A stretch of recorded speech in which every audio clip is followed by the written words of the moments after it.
ప్రార్థన.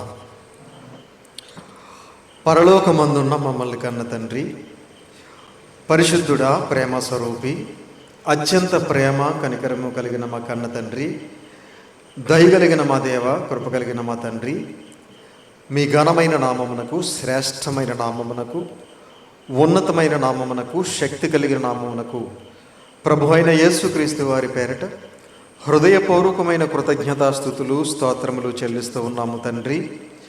మా తండ్రి, మా ప్రభువా, గతించిన కాలమంతా మమ్ములను, మా కుటుంబాలను కాచి కాపాడి ఆరోగ్యమును, ఆయుష్ను ప్రసాదించి సజీవులుగా ఉంచి తండ్రి, ఈ సాయంకాలం వేళ మీ పిల్లలమైన మేము గుడిమలంక గ్రామంలో చిన్న మందగా కూడుకుని మీ పరిశుద్ధ గ్రంథంలో నుండి తండ్రి విలువైన మాటలను, అమూల్యమైన మాటలను, శక్తి కలిగిన మాటలను మరొక్కసారి మేమందరము కూడా వినటానికి, ఆ మాటల ప్రకారంగా బ్రతకటానికి, మీరిచ్చే పరలోక రాజ్యానికి చేరుకోవటానికి మీరు మాకిచ్చిన గొప్ప అవకాశమును బట్టి, ధన్యతను బట్టి క్రీస్తు వారి పేరట స్తుతులు, స్తోత్రములు చెల్లిస్తూ ఉన్నాము తండ్రి.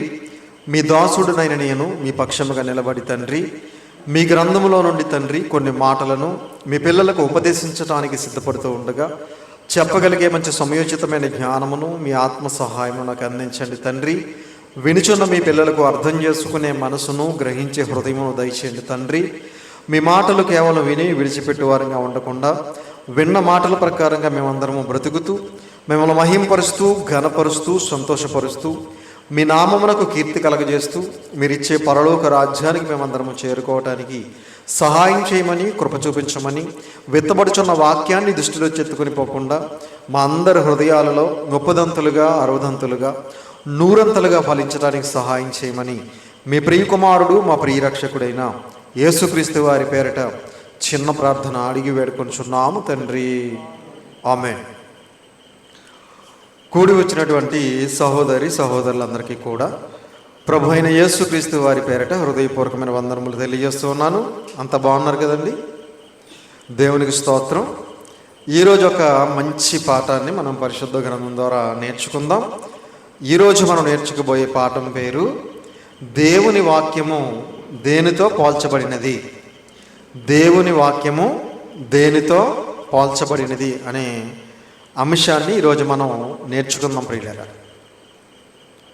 దేవుని వాక్యము దేనితో పోల్చబడినది. ప్రియమైన దేవుని పిల్లలారా, పోలిక అంటే మీ అందరికీ తెలుసు కదా. మనం కూడా అప్పుడప్పుడు కొంతమందిని కొందరితో పోలుస్తూ ఉంటాం. ఈ అబ్బాయి అచ్చం వాళ్ళ నాన్నలాగానే ఉంటాడండి అని పోలుస్తూ ఉంటాం. ఏమండి? ఈ అమ్మాయి అచ్చం వాళ్ళ అమ్మలాగానే ఉంటుందండి అని పోలుస్తూ ఉంటాం. పిల్లలను తల్లిదండ్రులతో పోలుస్తూ ఉంటాం. దీనిని పోలిక అంటూ ఉంటారు. అదేవిధంగా అప్పుడప్పుడు కొంతమందిని కొన్ని జంతువులతో పోలుస్తూ ఉంటాం. దున్నపోతులాగా తిరుగుతున్నాడండి వీడు, ఏ పని చేయకుండా అని. కొంతమంది ఏ పని చేయకుండా తిరిగేవారని దేంతో పోలుస్తారు? దున్నపోతుతో పోలుస్తూ ఉంటారు. ఏమండి? మరికొంతమందిని ఏదైనా చెయ్యిరాని పని చేసినప్పుడు నువ్వు మనిషివా పశువా అంటూ ఉంటారు. అంటే దేనితో పోలుస్తున్నారు? పశువుతో పోలుస్తున్నారు. మరికొంతమందిని నువ్వు పందిలా ఉన్నావంటూ ఉంటారు. కొంతమంది లావుగా ఉంటారు కదా, అలాంటి వారిని బాగా బలిసిపోయి పందిలాగా తయారయ్యావు నువ్వు, నీకు ఏ పని లేదు అని పందితో కూడా పోలుస్తూ ఉంటారు. కొంతమందిని కుక్కతో పోలుస్తారు, కొంతమందిని కోతితో పోలుస్తూ ఉంటారు. కొంతమందిని అయితే తాడి చెట్టులాగా పెరిగావని తాడి చెట్టుతో కూడా పోలుస్తూ ఉంటారు. ఏమండి? అంటే తాడి చెట్లతోటి, జంతువులతోటి కొంతమందిని కొన్ని సందర్భాలలో మనం ఏం చేస్తూ ఉంటాం అన్నమాట, పోలుస్తూ ఉంటాం. అలాగే దేవుడు కూడా దేవుని వాక్యాన్ని మన చుట్టూ ఉన్నటువంటి కొన్ని వస్తువులతో, మనం వాడుకునే వస్తువులతో పోల్చడం అనేది జరిగింది. ఒకసారి దేవుని వాక్యాన్ని దేవుడు దేనితో పోల్చాడు అనేది ఒకసారి మన బైబిల్ గ్రంథంలోకి వెళ్ళి చూడగలిగితే, ఇర్మియా గ్రంథము, అందరూ బైబిల్ ఓపెన్ చేయాలి. ఇర్మియా గ్రంథము 23వ అధ్యాయం. దేవుడు వ్రాయించినటువంటి దేవుని వాక్యాన్ని దేనితో పోల్చాడు అనేది చూడగలిగితే ఇర్మియా గ్రంథము 23వ అధ్యాయం. దయచేసి అందరూ బైబిల్ ఓపెన్ చేయండి. బైబిల్ లేని వాళ్ళు, చదువు రాని వాళ్ళు జాగ్రత్తగా విని గ్రహించడానికి ప్రయత్నం చేయండి. ఇర్మియా గ్రంథము 23వ అధ్యాయము 29వ వచనం జాగ్రత్తగా చూడండి పిల్లలు. ఇర్మియా గ్రంథము 23వ అధ్యాయం 29. నా మాట అగ్ని వంటిది కాదా, బండను బద్దలు చేయు సుత్తి వంటిది కాదా.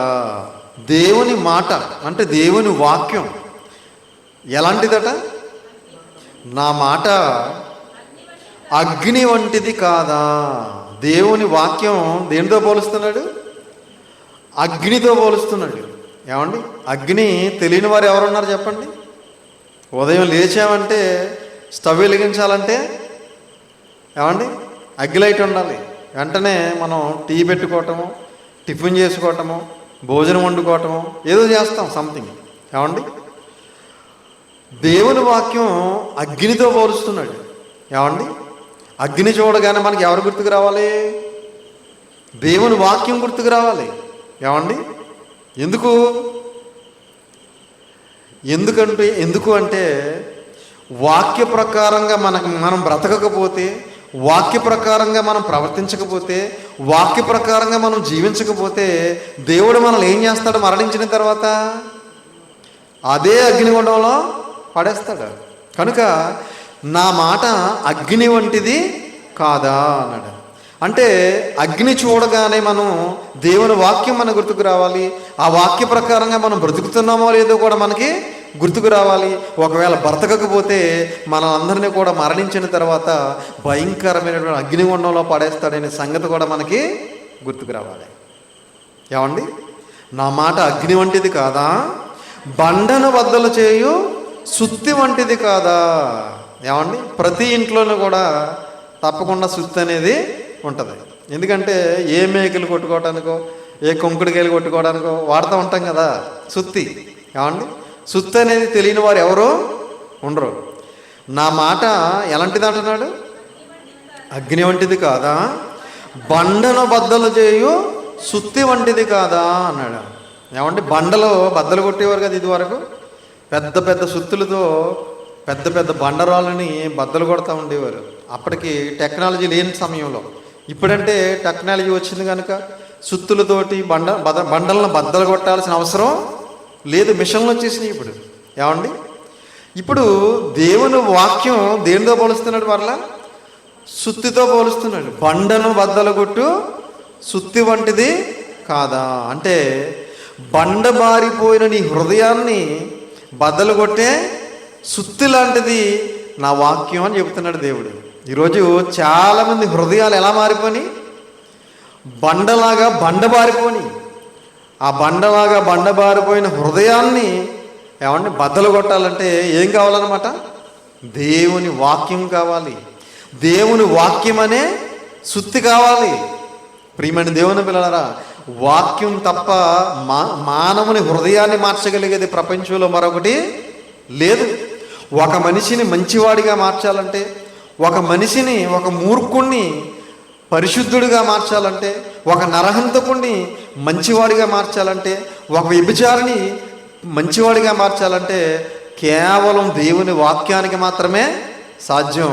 ఈ ప్రపంచంలో ఇంకా దేనికి సాధ్యం కాదు. అందుకే నా మాట అగ్ని వంటిది కాదా, బండను బద్దలు చేయు సుత్తి వంటిది కాదా అన్నాడు. అంటే బండబారిపోయిన హృదయాన్ని కూడా బద్దలు చేసేది, మంచి మార్గంలో నడిపించేది దేవుని వాక్యము.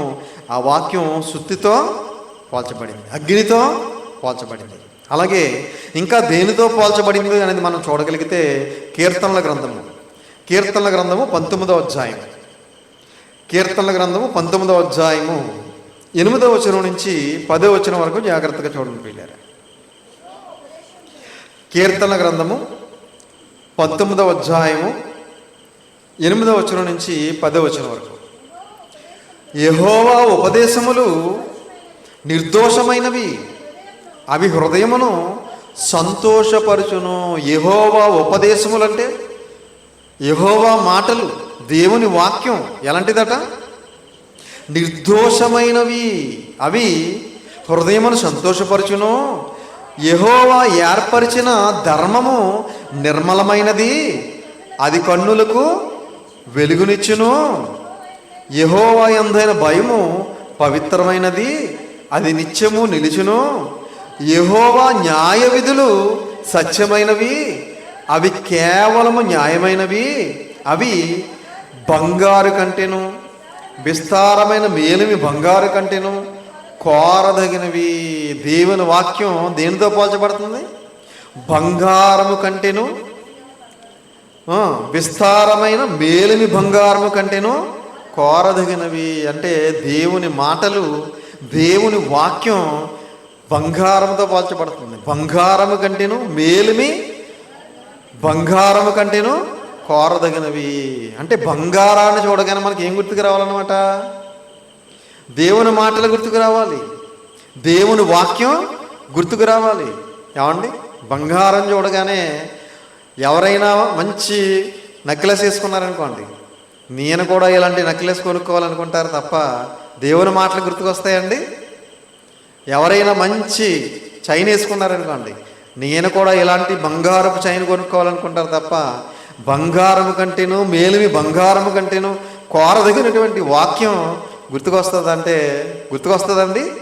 గుర్తుకు రాదండి. ఏమండి, బంగారం ఎంత బంగారం ఉన్నా మనకు కూడా రాదు. ఒకవేళ మనం పోయాక మనం ఒంటి మీద ఏమని ఉంటే ఏం చేస్తారు? ఫోన్లే పాపం ఇష్టపడి కొనుక్కుంది ఉంచేద్దాం అనుకోండి, వదిలేస్తారా? ఏం చేస్తారు? తొక్కుపట్టి లాగేస్తారు, రాకపోయినా సరే అవసరమైతే కోసేస్తారు. ఏమండి, ప్రియమైన దేవుని పిల్లలారా, కాబట్టి బంగారం కంటే విలువైనది ఏంటంట? దేవుని వాక్యం. ఏమండి, ఇప్పుడు బంగారం పంచి పెడుతున్నారనుకోండి, ఎవరైనా ఒక పక్కన బైబిల్ పంచి పెడుతున్నారనుకోండి, దేనికి ఎగబడతారు జనం? బైబిల్ తీసుకోవడానికా బంగారం తీసుకోవడానికా? కొట్టుకు చచ్చిపోతారు. ఏమండి, ఇచ్చేదో గ్రామైనా ఓ 2 గ్రాములైనా ఆ గ్రాము కోసం, ఆ 2 గ్రాముల కోసం అవసరమైతే తొక్కిసలాటలో ప్రాణాలు పోగొట్టుకోవడానికైనా ఇష్టపడతాడేమో కానీ పరలోకానికి నడిపించే పరిశుద్ధ గ్రంథంలో ఉన్నటువంటి వాక్యం కోసం ఎవడు కూడా వేగిరపడడండి. కాబట్టి ప్రియమైన దేవుని పిల్లలారా, బంగారము కంటేను మేలిమి బంగారము కంటేను కోరదగినది అని చెప్పి దేవుని వాక్యాన్ని బంగారంతో పోల్చాడు ప్రియులారా. కాబట్టి బంగారాన్ని ఇష్టపడతారా ఎక్కువ, వాక్యాన్ని ఇష్టపడతారా? ఏమండి, బంగారాన్ని ఇష్టపడతారు. ఆపదలో అవసరమైతే తాకట్టైనా పెట్టుకోవచ్చు. పరిశుద్ధ గ్రంథాన్ని పట్టుకెళ్తే ఎవడు తాకట్టు పెట్టుకుంటాడు? ఎవడు తాకట్టు పెట్టుకోడు కదండి. కనుక బంగారంగా ఎక్కువ విలువిస్తాడు తప్ప మనిషి బంగారం కంటే విలువైన వాక్యానికి ఎవరో విలువట్లేదు ప్రియులారా. కాబట్టి దేవుని వాక్యాన్ని బంగారంతో పోల్చాడు. ఇంకా దేనితో పోల్చాడో మరొక మాట మనం చూడగలిగితే ఇదే కీర్తనల గ్రంథం 119వ అధ్యాయం. కీర్తనల గ్రంథం 119వ అధ్యాయం 103వ వచనం జాగ్రత్తగా చూడండి ప్రియులారా. కీర్తనల గ్రంథం 119వ అధ్యాయం 103వ వచనం. నీ వాక్యములు నా జిహ్వాకు ఎంతో మధురములు, అవి నా నోటికి తేనె కంటే తీపిగానున్నవి. తీసారు అందరూ? 119వ అధ్యాయం 103వ వచనం అందరూ చూడాలి. నీ వాక్యములు నా జిహ్వాకు అంటే నా నోటికి ఎంతో మధురములు. ఏమంటే దేవుని వాక్యం నోటికి ఎలా ఉందంట? దావీదు గారికి ఎంతో మధురంగా ఉందంట. అవి నా నోటికి తేనె కంటే తీపిగానున్నవి. తేనె కంటే తీపిగానున్నవి అంటే దేవుని వాక్యం దేనితో పోల్చాడు అనమాట? తేనెతో పోల్చాడు. ఏమండి, తేనె కంటే తీపిగా ఉందంట. ఎవరికి? దావీదు గారికి. మరి ఈరోజు క్రైస్తవులకు ఉందా అలాగా? ఏమండి, ప్రియమైన దేవుని పిల్లలారా, తేనె మనం చాలా విషయాల్లో వాడుతూ ఉంటాం. కొంతమంది డాక్టర్లు చెప్తూ ఉంటారు, పలానా వాటిలో తేనె కలుపుకొని తినండి, మీకు పలానా రోగం తగ్గిపోద్ది అనేసరికి తేనె ఆ డాక్టర్ గారు ఎలా చెప్పారో అలాగా వాడతాం. కానీ తేనె కంటే మధురమైనది, తేనె కంటే తీపిగా ఉన్నది దేవుని వాక్యం అని చెప్తే ఆ వాక్యంలో ఉన్నటువంటి రుచి ఈరోజు క్రైస్తవులకి అర్థం కాలేదండి. యెహోవా ఉత్తముడని రుచి చూసి తెలుసుకొనుడి అన్నాడు. రుచి చూడాలి. దేవుని వాక్యం ఎంత గొప్పదో రుచి చూసినోడికి అర్థమవుతుంది, రుచి చూడనోడికి అర్థం కాదండి. అందుకే దేవుని వాక్యం తేనెతో పోల్చాడు. ఏమండి? తేనె కంటేనో తీపిగా ఉంది, నా జిహ్వాకు ఎంతో మధురముగా ఉంది అన్నాడు. ప్రియమైన దేవుని పిల్లారా, ఇది అర్థమైనోడు దీన్ని వదిలిపెట్టడండి. దేవుని వాక్యం యొక్క రుచి తెలుసుకున్నవాడు ఆ రుచిని వదులుకోడు. కానీ ఈరోజు చాలామంది వదిలేసుకుంటున్నారంటే ఆ రుచి అర్థం కాలేదు. ఈరోజు అది ఎంత మధురమైనదో అర్థం కాలేదు, అది ఎంత తీయనైనదో అర్థం కాలేదు. అందుకే చాలామంది మధ్యలోనే మరల లోకంలో కలిసిపోతున్నారు. కాబట్టి ప్రియమైన దేవుని పిల్లారా, దేవుని వాక్యం దేనితో పోల్చబడింది? తేనెతో పోల్చబడింది. అలాగే దేనితో పోల్చబడిందో ఇదే కీర్తన గ్రంథం, ఇదే 119వ అధ్యాయం 105వ వచనం చూడండి. నీ వాక్యము నా పాదములకు దీపమును, నా త్రోవకు వెలుగునై ఉన్నది. తీసారా? 105వ వచనం అందరూ చూడాలి. నీ వాక్యము నా పాదములకు దీపము, నా పాదములకు దీపము. దావీదు గారు బ్రతుకున్నప్పుడు ఇప్పటిలాగా కరెంటు లేదు, ఉందండి? దావీదు గారు బ్రతుకున్న టైంలో ఇప్పటిలా కరెంటు లేదు అప్పుడు. ఏమండి? కాబట్టి అప్పుడు దీపాలే పెట్టుకునేవారు, కాగడాలు వెలిగించుకుని వెళ్ళేవారు. కనుక అప్పుడున్నటువంటి ఆ దీపాలను ఉద్దేశించి నీ వాక్యము నా పాదములకు దీపము, అలాగే నా త్రోవకు వెలుగునై ఉన్నది. ప్రియమైన దేవుని పిల్లలారా, మన పాదాలకు దీపంగా ఉందంట దేవుని వాక్యం, మన త్రోవలకు వెలుగుగా ఉన్నదట దేవుని వాక్యం. మనల్ని మన త్రోవ చూపించేది దేవుని వాక్యం. ఏమండి? మనల్ని పరలోకానికి నడిపించేది దేవుని వాక్యం. కనుక దీపంతో పోల్చాడు. దీపం దారి చూపించడానికి ఉపయోగపడుతుంది, వెలుగు త్రోవ చూపించడానికి ఉపయోగపడుతుంది. అందుకే దేవుని వాక్యాన్ని దీపముతోనూ వెలుగుతోనూ పోల్చాడు. ఏమండి? వెలుగులో వెళ్ళినంత ఈజీగా చీకట్లో వెళ్ళగలవండి? వెళ్ళలేము. అందుకే దేవుని వాక్యం వెలుగుతో పోల్చాడు, దీపంతో పోల్చాడు. మన మన త్రోవలకు ఎలా ఉందట? వెలుగై ఉన్నది. మన త్రోవ ఎక్కడి నుంచి ఎక్కడికి త్రోవ? భూలోకము నుంచి పరలోకానికి త్రోవ చూపించేది దేవుని వాక్యం. ఏమండి? ఈ దేవుని వాక్యమే కనుక మనకు లేకపోతే మనం పరలోకానికి వెళ్ళే అవకాశమే లేదు. మనకి పరలోకానికి త్రోవ చూపించేది ప్రపంచంలో ఏదైనా ఉంది అంటే కేవలం దేవుని వాక్యం మాత్రమే. కనుక దేవుని వాక్యమును దేనితో పోల్చాడు? వెలుగుతో పోల్చాడు, దీపంతో పోల్చాడు. అలాగే ఇంకా దేనితో పోల్చాడు మరొక మాట మనం చూడగలిగితే ఇదే కీర్తన గ్రంథము, క్షమించాలి, మార్కు సువార్త 4వ అధ్యాయం, మార్కు సువార్త 4వ అధ్యాయం 3వ వచనం చూడండి. మార్కు సువార్త 4వ అధ్యాయం 3వ వచనం. మార్కు గారు రాసిన సువార్త 4వ అధ్యాయం 3వ వచనం. వినుడి, ఇదిగో విత్తువాడు విత్తుటకు బయలు వెళ్ళెను. విత్తువాడు విత్తుటకు బయలు వెళ్ళెను అన్నాడు. ఇప్పుడు అదే అధ్యాయంలో 14వ వచనం చూడండి. 4:14. విత్తువాడు వాక్యము విత్తుచున్నాడు. ఇదిగో విత్తువాడు విత్తుటకు బయలు వెళ్ళెను అన్నాడు. అలాగే విత్తువాడు ఏమి విత్తుతున్నాడట? వాక్యము విత్తుచున్నాడు అన్నాడు. అంటే వాక్యాన్ని దేనితో పోల్చాడు? విత్తనంతో పోల్చాడు. ఏమండి? ఒక విత్తనాన్ని మనం మట్టిలో పాతిన తర్వాత ఆ విత్తనం చిన్న మొలక మొక్క మహావృక్షమై ఎన్నో ఫలాలు ఇస్తుంది. అలాగే వింటున్నటువంటి వాక్యం మన హృదయంలో విత్తబడి ఏం చేయాలి? అనేక ఫలాలు ఫలించాలి. అందుకే వాక్యాన్ని దేనితో పోల్చాడు? విత్తనంతో పోల్చాడు. ఏమండి? విత్తనం చూడగానే దాన్ని ఎక్కడ పాతాలా అని ఆలోచిస్తాం మనం. కానీ విత్తనం చూడగానే మనకి ఎవరు గుర్తుకు రావాలి?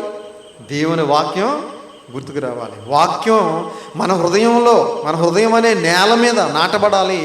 నాటబడినటువంటి వాక్యం మొక్కై మహావృక్షమై ఎన్నో ఫలాలు ఫలించాలని దేవుడు ఇదిగో వాక్యాన్ని విత్తనంతో పోల్చాడు.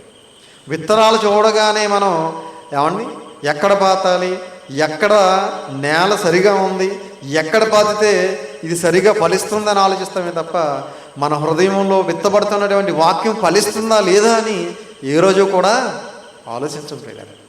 వారానికి 2 సార్లు విత్తబడుతుంది వాక్యం. ప్రతి శుక్రవారం విత్తబడుతుంది, ప్రతి ఆదివారం విత్తబడుతుంది మన హృదయంలో. కానీ ఫలాలు అనేవి రావట్లేదు, మొలకలు అనేవి రావట్లేదు. ఏమైపోతుంది మరి? విత్తబడిన వాక్యాన్ని దుష్టుడు వచ్చి ఎత్తుకుపోతున్నాడు. అందుకే ఫలాలు అనేవి రావట్లేదు, మార్పు అనేది రావట్లేదు మనిషిలో. ప్రియమైన దేవుని పిల్లలారా, కనుక విత్తనాలు చూడగానే మనకి ఏం గుర్తుకు రావాలి? దేవుని వాక్యం గుర్తుకు రావాలి. ఎందుకంటే వాక్యాన్ని విత్తనంతో పోల్చాడు. ఇంకా దేనితో పోల్చాడు? మరొక మాట చూడగలిగితే హెబ్రీ పత్రిక 4వ అధ్యాయం, హెబ్రీలకు రాసిన పత్రిక 4వ అధ్యాయము 12వ వచనాన్ని జాగ్రత్తగా చూడండి ప్రియమైన దేవుని పిల్లలారా. హెబ్రీ పత్రిక 4వ అధ్యాయం 12.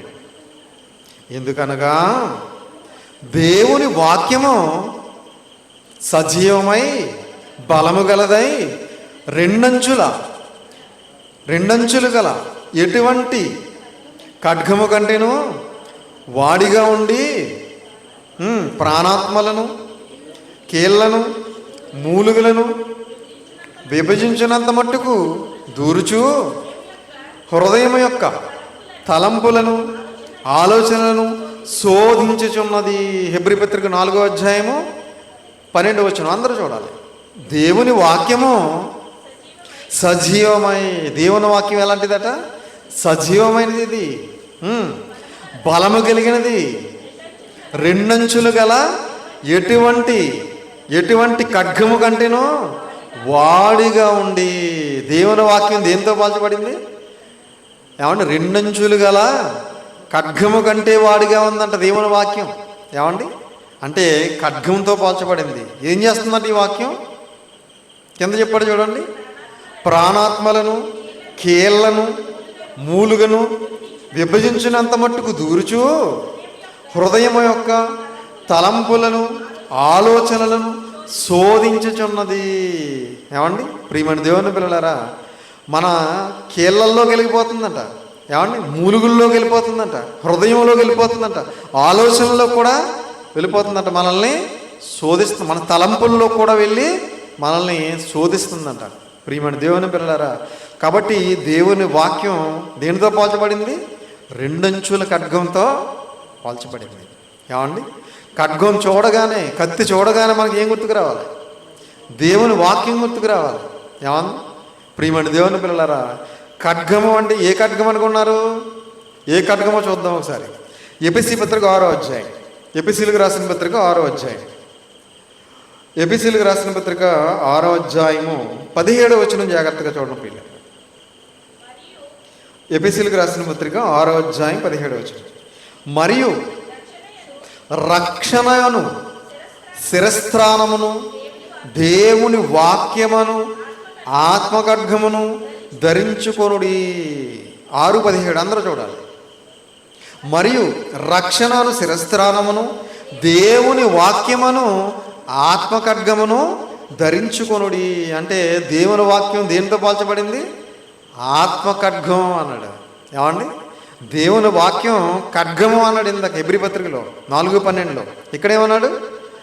ఆత్మఖడ్గం. అంటే దేవుని వాక్యం మన ఆత్మలను రక్షించే శక్తి కలిగినది. కనుక దేవుని వాక్యం ఖడ్గం చూడగానే మనకి ఏం గుర్తుకు రావాలి? దేవుని వాక్యం గుర్తుకు రావాలి. ఎందుకంటే ఆ వాక్యమే మన ఆత్మలను రక్షించగలిగే శక్తి కలిగినది. ఈ ప్రపంచంలో మన ఆత్మను రక్షించే శక్తి ధనానికి లేదు, బంగారానికి లేదు, ఆస్తికి లేదు, ఈ ప్రపంచంలో వజ్రవైడూర్యాలకు లేదు.